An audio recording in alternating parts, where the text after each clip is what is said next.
pas 2 tahun setengah saya mau hampir beres 6 bulan mungkin, saya tuh mengalami pengalaman spiritual yang enggak lazim, termasuk pendengaran saya, penglihatan saya itu tidak seperti biasanya. Yang tadinya hanya melihat makhluk ya sekitaran, yang tadinya hanya melihat manusia, pengalaman saya pada waktu itu penglihatan saya menjadi melihat sesuatu yang tidak dilihat orang lain. Pendengaran saya pun menjadi mendengar hal-hal yang tidak didengar orang lain, seperti hewan-hewan berbicara, semut berbicara, atau itu cicak berbicara. Seperti penglihatan saya melihat makhluk-makhluk orang lain, itu makhluk-makhluk seperti makhluk-makhluk gaib lah. Asalnya saya pernah mengalami itu. Cuma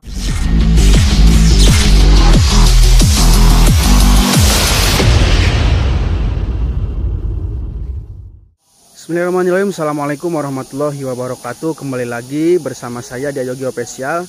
Nah, oke teman-teman, pada kesempatan kali ini saya akan kembali mengunjungi Asandi, seorang santri yang tinggal di tengah-tengah area pemakaman umum.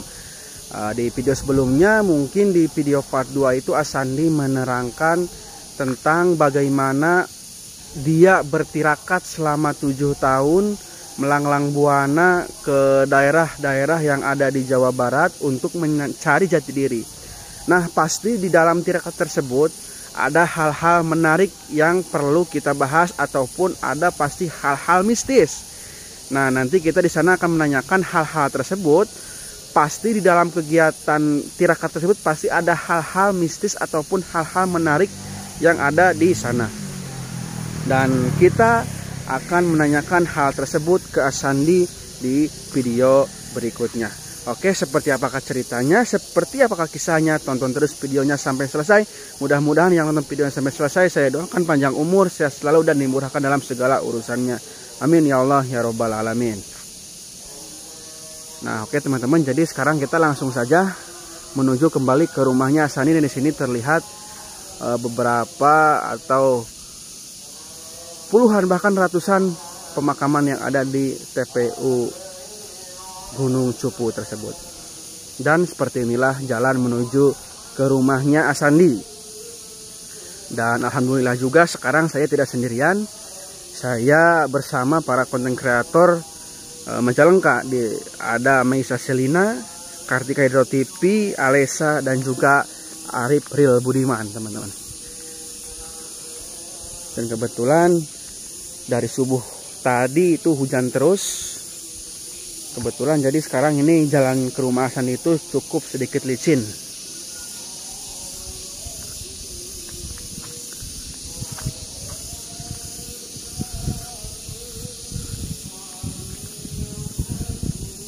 Mungkin nanti kita mau wawancarai Asandi itu berbarengan langsung.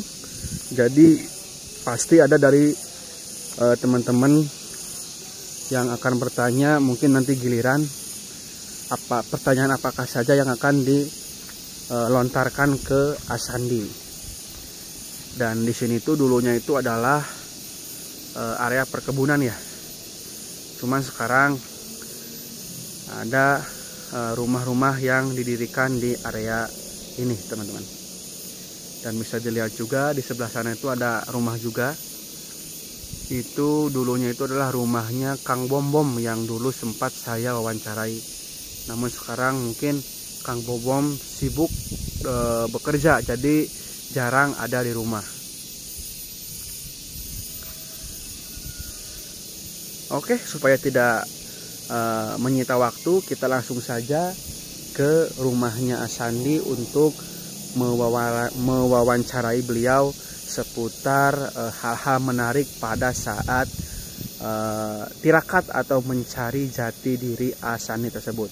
Dan mungkin nanti tayangan ini bisa kalian juga percaya, silahkan, nggak percaya tidak apa-apa, karena saya tidak menuntut kalian untuk percaya terhadap apa yang saya buat di video-video saya.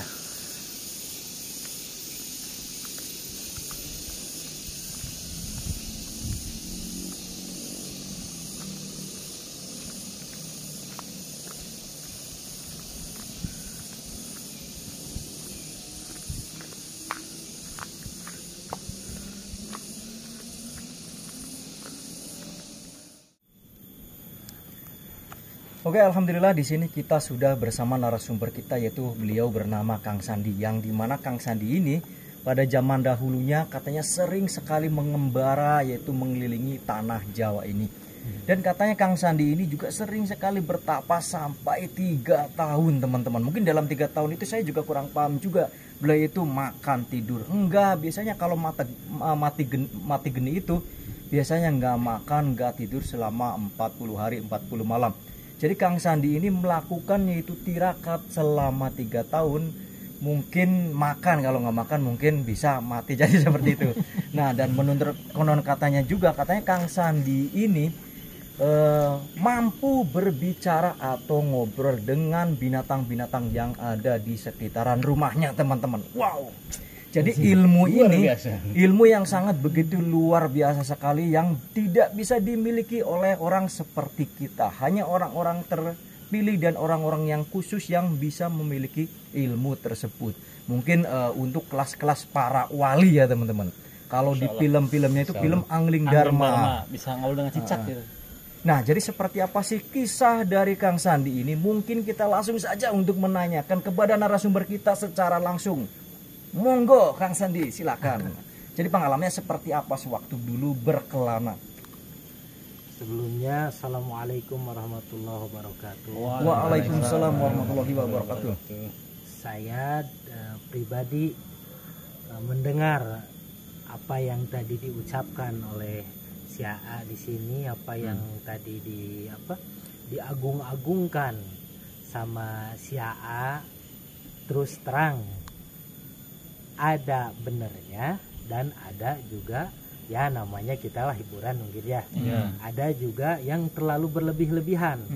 Yang terlalu berlebih-lebihan mungkin yang tadi disebutkan seperti pengalaman tirakat saya dulu menerima tarbiyah dari seorang guru yang mungkin untuk saat ini saya belum bisa menyebutkan namanya. Karena itu privasi tersendiri, mungkin karena saya juga belum dapat izin dari guru saya. Dulu waktu menerima tarbiyah dari beliau, saya tuh menerima ijazah Saumul Dhahri. Saumul Dhahri itu puasa ya mungkin bisa kisaran durasi 1 tahun, 2 tahun, 3 tahun, mungkin seumur hidup juga ada, cuman saya termasuk yang menerima ijazah puasa 3 tahun.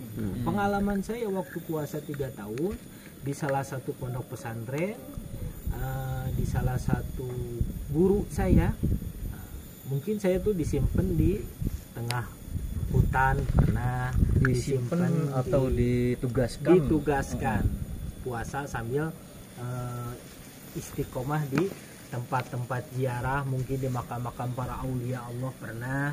Nah, termasuk waktu Saumul Dhahri itu saya puasa 3 tahun. Nah, pengalaman spiritual saya mungkin itu bukan disebut keahlian, apalagi disejajarkan sama kelas para wali itu sangat jauh sekali. Disejajarkan sama kelas para ulama saja saya nggak pantas, apalagi disejajarkan sama kelas-kelas para wali, disejajarkan sama kelas-kelas para aulia, itu sangat jauh sekali, sangat jauh sekali. Mungkin itu hanya pengalaman spiritual sepintas saja, termasuk yang tadi diobrolin pengalaman saya selama 3 tahun berpuasa. Pas 2 tahun setengah saya mau hampir beres 6 bulan mungkin, saya tuh mengalami pengalaman spiritual yang enggak lazim. Termasuk pendengaran saya, penglihatan saya itu tidak seperti biasanya. Yang tadinya hanya melihat makhluk ya sekitaran, yang tadinya hanya melihat manusia, pengalaman saya pada waktu itu, penglihatan saya menjadi melihat sesuatu yang tidak dilihat orang lain. Pendengaran saya pun menjadi mendengar hal-hal yang tidak didengar orang lain, seperti hewan-hewan berbicara, semut berbicara, ataupun cicak berbicara. Seperti penglihatan saya melihat hal makhluk-makhluk orang lain, itu makhluk-makhluk seperti ya makhluk-makhluk goib lah, makhluk astral. Ya saya pernah mengalami itu. cuman hanya beberapa jam mungkin, ya itu sudah tertutup lagi. Nah itu mungkin tidak bisa disebut suatu karomah atau tidak bisa disebut disejajarkan sama pangkat-pangkat para wali jauh.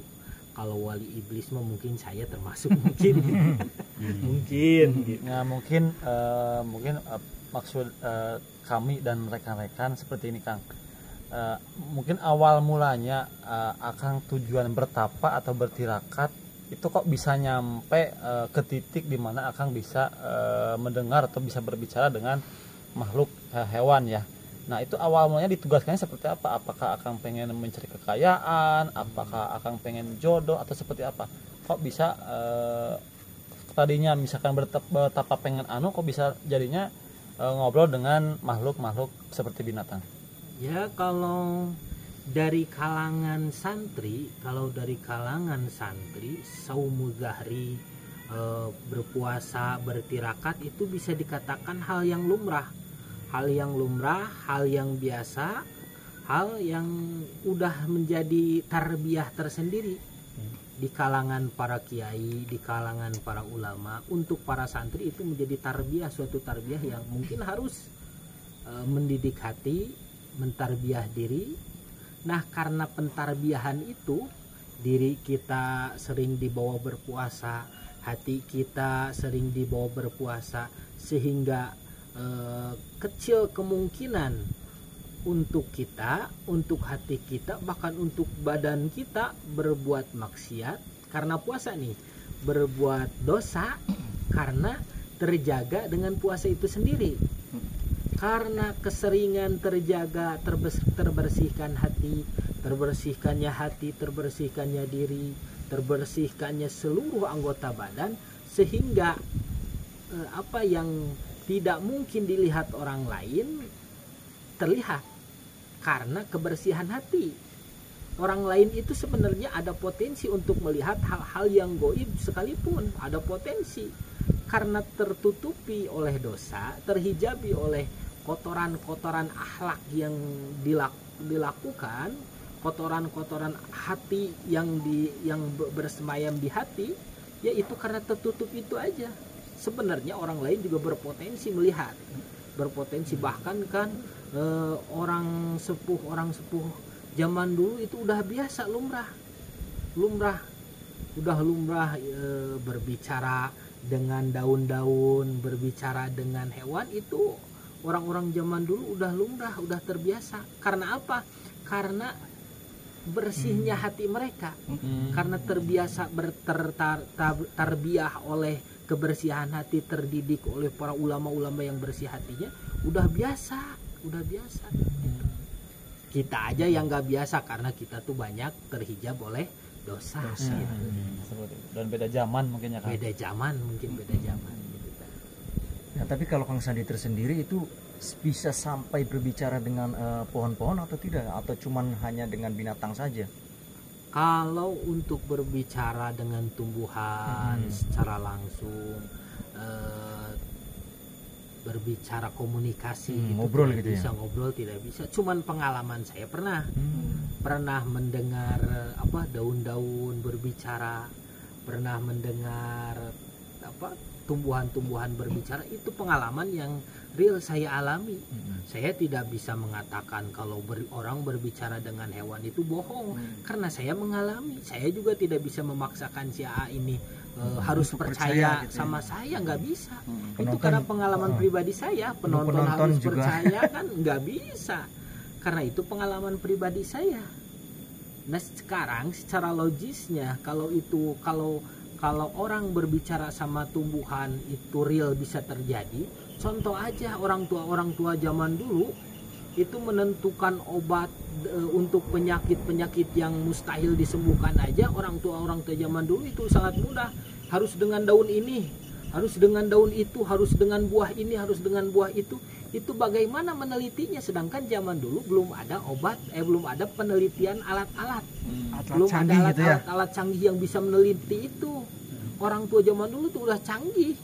Bagaimana dia mengetahui? Ya karena kebersihan hatinya, karena keterbiasaan tarbiyahnya, sehingga dengan tumbuhan pun sudah enggak, oh ini saya obat ini saya untuk menyembuhkan ini, itu udah daun-daunan. Oh berarti tumbuhan Daun-daun. tersebut ngasih tahu sendiri, ngomong. Masih tahu sendiri. Masuk akal juga sih. Tidak bisa. Dan berbicara apa itu daun? Ya berbicara seperti saya untuk obat penyakit seperti ini, Misalkan lambung. obat untuk penyakit seperti ini, itu peristiwa yang sering terjadi orang tua zaman dulu sama orang tua zaman dulu. Nyata ya. Saya itu yakin karena apa yakin? Saya pernah mengalami. Untuk si AA mau yakin mau enggak ya itu kan kembali ke hati masing-masing gitu kan ya, kembali ke pribadi masing-masing lah. Tapi kalau untuk saya sendiri pribadi sih saya sih percaya sih, karena yang dijalani Kang Sandi ini adalah ilmu hikmah berarti ya. Ilmu Ya, bisa dikatakan itu. yaitu ilmu yang dijalani oleh para wali dan mungkin para rasul. Jadi kita itu langsung memintanya kepada Allah Sang Pencipta. Terkecuali Kang Sandi berguru ke makhluk-makhluk seperti jin, setan, itu kalau saya itu Beda judul itu. saya mundur seperti itu, Mas, saya nggak percaya. Kalau untuk hewan pernah nggak mendengar gitu dia berbicara apa? Kalau untuk hewan sendiri ya waktu masa-masa itu terjadi, waktu masa-masa saya terjadi seperti itu yang didengar hewan-hewan seperti semut kan berbicara sesama semut itu kalau ketemu dia bilang salam, assalamualaikum, assalamualaikum, itu sama seperti kita. Makanya orang tua kita selalu mencontohkan harus seperti semut, ketemu sama sesama harus bilang salam, Saling sapa gitu ya. saling sapa. Itu orang tua kita dulu taunya gimana kalau bukan mendengar kan? Orang tua kita. Nah saya mengalami itu, walaupun hanya sebentar saya mengalami sendiri. Tapi kalau sekarang ditanya sekarang bisa nggak ngebuktiinnya, itu karena saya terhijab dosa. Masih dosa-dosa yang saya lakukan kan banyak, sehingga apa yang sudah terjadi tertutup lagi, terhijab lagi. Mungkin belum pantas buat saya, belum pantas. Tapi makanya kalau ada kisah-kisah manakib para wali berbicara dengan ini, para wali mempunyai karomah gitu, ini itu saya sangat percaya. Karena sedikit dari karomah itu saya mengalami gitu. Nah itu Kang, biasanya binatang yang paling benci dengan kita ya, misalkan kita ingin melakukan ibadah atau perbuatan baik, itu binatang apa biasanya yang paling benci dengan kita, Yang paling tidak suka, tidak menyukai? ya sepengetahuan saya, Dengar gitu. Ya mungkin maksud teman saya seperti ini Kang. Akang pernah gak mendengar hewan-hewan ngomongin kita makhluk manusia seperti itu? ya seperti cicak gitu. Cicak seperti ya yang saya tahu cicak lah. Cicak tuh kalau lihat kita itu meledek, mencaci sama kita tuh. Apa yang dilakukan kita, apa yang itu mencaci. Kalau kita mendengar. Kalau hewan-hewan seperti ayam, seperti katak itu berzikir. Semut berzikir, semuanya berzikir sama Allah. Bertasbih seperti daun-daun itu kebanyakan bertasbih. Kalau seperti cicak itu cicak seperti ya Mencaci berarti ya? mencaci. Seperti apa? Ya seperti ya kalau kita lagi ngelakuin apa dicaci, ngelakuin hal yang Negatif gitu. negatif dicaci, yang baik pun dicaci sama cicak. Berarti cicak ini sama dengan iblis, berarti selalu menjerumuskan pengennya, berarti Kang seperti itu. Kalau iblis kan menggoda untuk Penuh menjerumuskan. sedengkian mungkin ya. Kalau sifat mungkin salah satu sifat iblis ya mencaci ya bisa jadi. Mungkin Karena- bertujuannya cicak ingin menjerumuskan pengennya, mungkin cuman tidak bisa, hanya bisa ngomong, mungkin seperti itu. Ya, mungkin bisa gitu aja. Itu juga sepengetahuan saya, wallahu alam kan ya. Yang aslinya wallahu alam juga saya kan hanya mendengar sepintas. Itu kalau dalam bahasa kita, cicak itu mencacnya seperti apa sih? Muncul bahasa Sunda maneh gelo sia belegug. Dasar bodoh tolol gitu. Seperti itu ya, galak. Muncul bahasa orang. Itu bahasa orang. Kata-kata Sadis kasar. gitu ya mencacinya, kata-katanya sadis ya. Kamu bodoh, kenapa kau mau Makanya melaksanakan sholat gitu ya? ada sunnah membunuh Cicak. ada sunnah itu dah. bunuh cicak. Berarti yang bagus mah itu semut ya. Ya bagus semut semutnya ya? termasuk yang bagus lah. Pantesan kalau semut bertemu sama semut itu kayak Bertabrakan saling gitu. bertabrakan gitu. Berarti itu mengucapkan salam gitu ya. Mengucapkan salam. Nah kalau pengalaman Akang nih pernah ngedengar kan tadi kan Akang bisa mendengar daun-daun berbicara. Itu yang Akang dengar daun-daun itu seperti apa? Apakah mereka itu berzikir atau gimana? Ya yang saya alami itu seperti daun-daun tuh berzikir, bersolawat, bertasbih, daun-daun itu. Ya sering, kalau keseringan yang saya alami karena mungkin itu satu hal yang Allah berikan sama saya, mungkin banyak yang suka bertamu yang katanya udah berikhtiar mencari kesembuhan ke dokter ini, ke rumah sakit itu nggak sembuh-sembuh. Ya kebetulan mungkin ada yang ada yang ngasih petunjuk ke sini.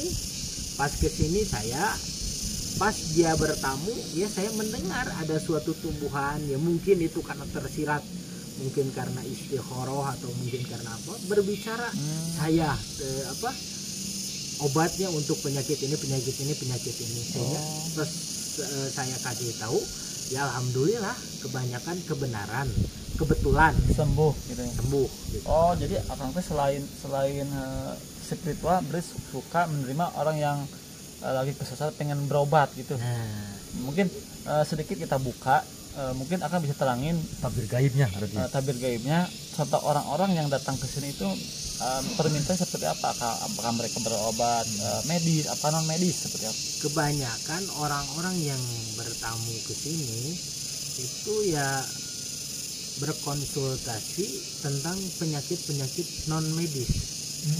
Bahkan penyakit medis pun ada, seperti kan saya menerima bekam, menerima gurah mata, ya penyakit-penyakit medis.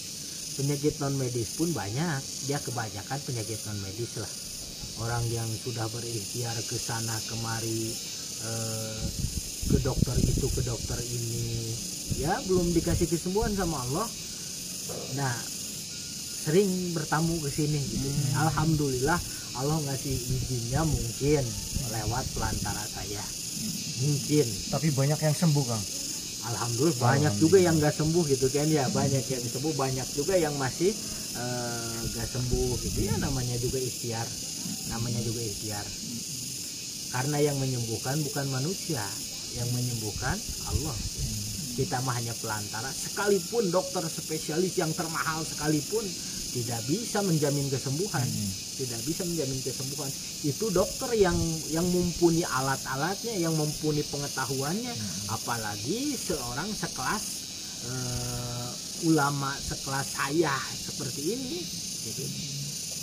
Berarti Akang mah kalau misalkan ada orang yang berobat ke sini terus obatnya mesti apa, berarti langsung bisa komunikasi dengan tanaman-tanaman yang dapat menyembuhkan seperti itu. Ya, Bisikan seperti itulah mungkin maksudnya. termasuk. Dan mungkin kalau kita seperti saya untuk mencapai ke level sana belum tentu bisa, soalnya kan tingkatannya itu akan kayak tirakat dulu, tapak dulu, wirid dulu, dan puasa dulu, mungkin seperti itu ya. Itu mungkin salah satu alasan Akang bisa komunikasi dengan tanaman-tanaman penyembuh, mungkin seperti itu, atau gimana? Iya mungkin kalau untuk umum ingin ada keinginan untuk mempunyai kelebihan Ya. yang mungkin seperti itu, ya harus siap berpuasa, bertirakat, bertarbiyah. Yang paling utama harus mempunyai guru. Karena jangan berani-berani kita mengejar suatu ilmu, belajar suatu ilmu tanpa guru. Itu akan membuat kita kepada dampak yang negatif. Gila lah, malah kita yang kena penyakit kah. Banyak hal-hal yang rumit. Saya sendiri pun mengalami seperti yang tadi disebutkan, nggak kuat.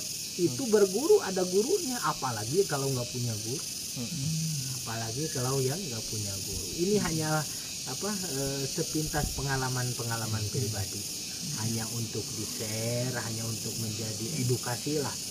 hanya untuk menjadi edukasi, tidak hanya untuk yang harus dipelajari dikejar. Karena mencari guru itu sekarang sulit. Mencari guru yang benar-benar bisa mentarbiyah itu sulit. Kalau mencari yang berpura-pura guru mah banyak. Wah, bisa ini bisa itu, saya kebal ini kebal itu, banyak sekarang mah yang ngaku-ngaku kayak gitu ya. Saya bisa ini bisa itu banyak, tapi yang benar-benar bisa mentarbiyah diri itu susah. Sulit ya, Sulit. Nah, untuk Kang Sandi tersendiri ini kira-kira kalau misalkan ada penonton saya yang ingin diobati atau pengen berguru, siap menerima nggak kira-kira Kang? Kalau untuk berobat insya Allah Ya. kalau berikhtiar mah ya saya terima. Siapa tahu ada jodoh obatnya dari saya. Kalau untuk berobat, tapi kalau untuk berguru untuk sekarang mungkin kalau mau ngaji kitab Sapinah, kitab Sulam, kitab Tijan saya terima.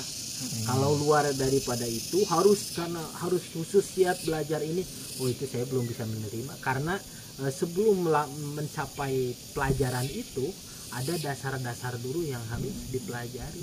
Harus tahu syariat, harus tahu, mumpuni bab syariat itu harus tahu. Seperti bab tauhidnya, syariatnya itu kan harus belajar bab tauhid, belajar bab fikih, bab muamalah, dan harus belajar itu. Kalau nggak dipelajari bisa-bisa sesat, kita bisa linglung.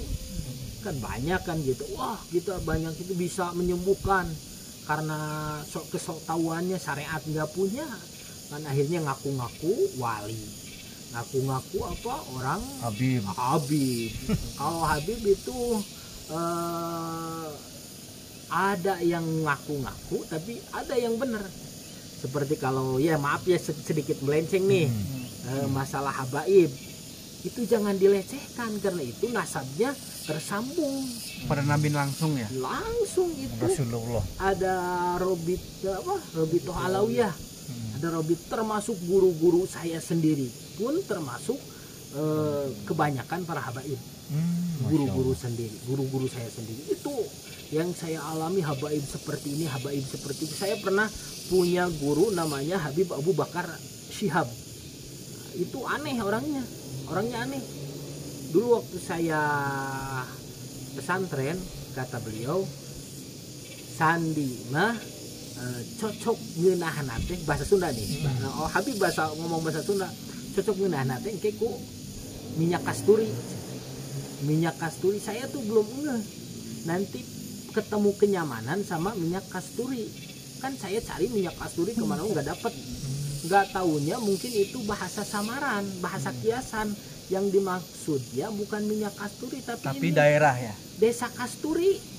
Saya ngerasa nyaman, ngerasa nikmat tuh di sini. Baru ini di sini masuknya desa kasturi. Desa kasturi teman-teman. Waktu dulu saya melanglang buana ke daerah Limbangan Garut, ke daerah Ciwidey, ke daerah Cianjur. Saya kemana-mana, ke Tasik saya pernah.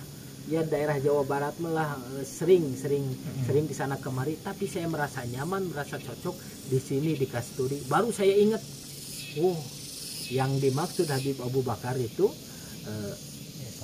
minyak kasturi, itu desa kasturi. Kan kalau orang biasa nggak mungkin tahu, bisa ngomong seperti itu. Bisa gitu ngomong ya? seperti itu. Itu kalau orang salah, kalau orang nggak benar nggak mungkin bisa ngomong seperti itu. Nah itulah keistimewaan para habaib. Salah satu yang saya temukan, salah satu ya termasuk yang paling banyak makan ulama-ulama yang ilmunya mumpuni, ilmunya yang wah, yang banyak lah yang sering kita jumpain, sering kita temui. Yang saya amanatkan, jangan pernah mencaci para habaib, jangan pernah itu. Nah itu Kang Sandi kalau boleh tahu melalang buana itu dari umur berapa sampai umur berapa itu Kang kalau boleh tahu? Waktu saya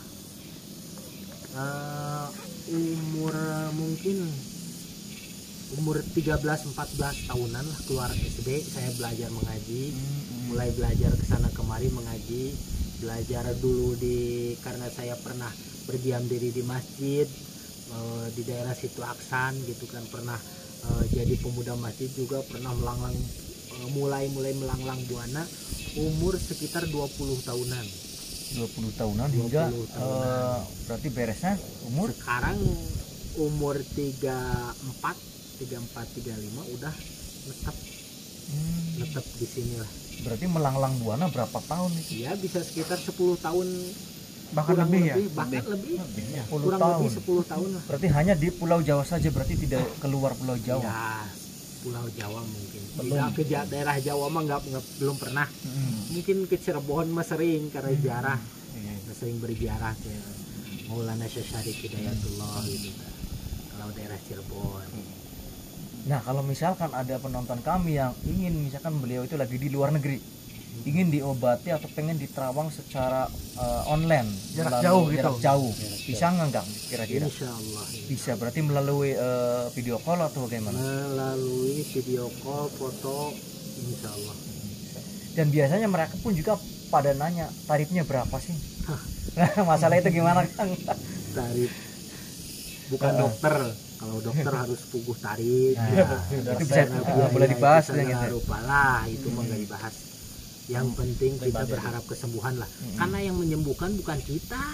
Mengapa harus bertarif? Kalau bertarif berarti harus ada jaminan kesembuhan. Ya, harus itu bertarif. Kalau ke saya mah karena saya juga berdoa, mereka juga berharap, ya kita sama berdoa aja sama Allah gitu. Kenapa harus ada tarif? Nah, berarti pada intinya Kang Sandi ini menolong sesama, mungkin lillahi ta'ala tanpa mengharapkan imbalan, mungkin Ya seperti mungkin itu, Kang. gini Kang, kalau gitu kan mungkin ya ada waktu, ada biaya juga ya kalau misalnya online. Ya kalau untuk biaya kita mungkin tidak dipungkiri. Ya mungkin di Ini belakang layar lah. Seikhlasnya mungkin tidak bahasanya seperti mungkin seperti itu. Ya mungkin lillahi ta'ala, tapi namanya manusia kan punya akal kesehatan, mungkin masa ya kita nyuruh orang ngasih. Nah, ya. Mungkin seperti itu. Materialistis ya. Ya mungkin seperti itulah. Ya mungkin Kang, perbincangan kita, penjelasannya sampai sini dulu, dan kita mungkin akan lanjut di konten kedua kalau boleh. Dan yang kita dengar, Akang itu banyak yang mengirim benda-benda pusaka dari berbagai penjuru langit. Nah mungkin nanti akan sambung di konten kedua. Jadi jangan ke lain channel selain konten-konten kita berempat. Saya pamit undur diri. Wassalamualaikum warahmatullahi wabarakatuh. Waalaikumsalam warahmatullahi wabarakatuh.